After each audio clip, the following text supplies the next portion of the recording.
कि हमारे पास इस जन संवाद में सिकराहटा के किसान आए हैं। ये छोटे मझोले किसान हैं। इसमें आशीष जी हैं, काशीनाथ सिंह जी हैं, मोहम्मद आफ्ताब आलम हैं।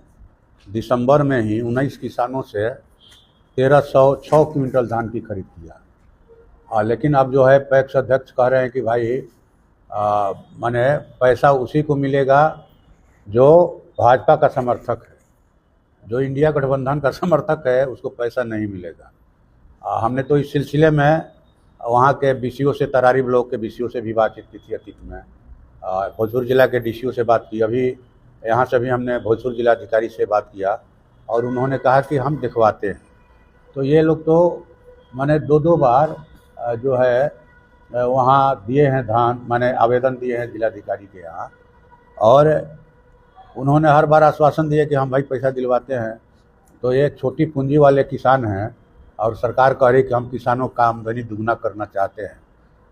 माने मोदी जी कह रहे हैं किसानों के बड़े हितैषी हैं।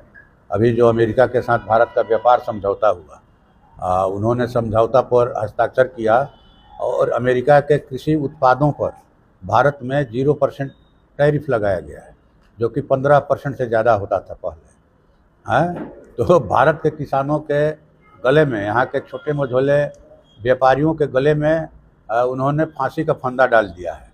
और ये फांसी का फंदा यहाँ भी दिखाई पड़ रहा है। यहाँ सिकराहटा की घटना क्या है, कई गांवों के किसानों ने कहा, पैक्स के अध्यक्षों ने कहा कि भाई हमारा माने टारगेट घटा दिया गया। अब जैसे सीआरडी पैक्स है चरपरखोरी प्रखंड में, और वहाँ के अध्यक्ष ने कहा कि पिछले साल हमारे पंचायत का लक्ष्य 20,000 क्विंटल का था, इस बार मात्र 1,600 क्विंटल रखा गया। इसके लिए उन्होंने रोड भी जाम किया था ब्लॉक के सामने चरपोखरी में। तो ये क्या चल रहा है भाई, किसानों की तबाही है, बर्बादी है। माने ये पैक्स में धान की खरीद हो रही है, वैसे ही पैक्स का में धान का खरीद लेट शुरू हुआ, उनका हड़ताल चल रहा था और शुरू भी हुआ। तो यही भेदभाव होगा कि जो भाजपा समर्थित किसान हैं उनका धान लिया जाएगा, या धान ले भी लिया गया है तो उन्हीं का पैसा दिया जाएगा। बाकी इंडिया गठबंधन समर्थित किसान हैं जो भाजपा को वोट नहीं देते हैं, तो उनका धान का पैसा नहीं दिया जाएगा। दिसंबर में इन लोगों ने धान दिया 1306 क्विंटल धान।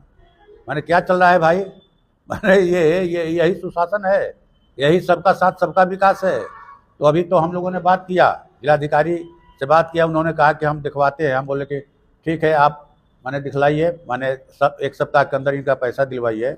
और 7 मार्च को हम लोग दिशा की बैठक में भी इस सवाल को मजबूती से रखेंगे। अभी इन लोगों से बातचीत हुई कि 6 दिनों के अंदर, 7 दिनों के अंदर अगर पैसा नहीं मिलता है तो आंदोलन का कार्यक्रम लिया जाए। ये मेहनत का पैसा है, ये ऐसा ही जो है बिचौलियों का पैसा नहीं है जो खेती नहीं करते हैं, लेकिन कागज़ के बल पर जो है किसान से, माने जो खेती नहीं की है लेकिन ज़मीन का कागज़ है, उनसे कागज़ खरीद के उसी पर अपना धान पैक्स में दे रहे हैं। तो बात तो यही हुई। अभी कई जगहों से आया है लोग कि भाई लाइसेंस के लिए आवेदन दिए हैं, 6 महीना 1 साल से पड़ा हुआ है। तो इस हिसाब से भी बातचीत करेंगे हम लोग। या एक आए हैं, इनका है भाई कि इनकी पत्नी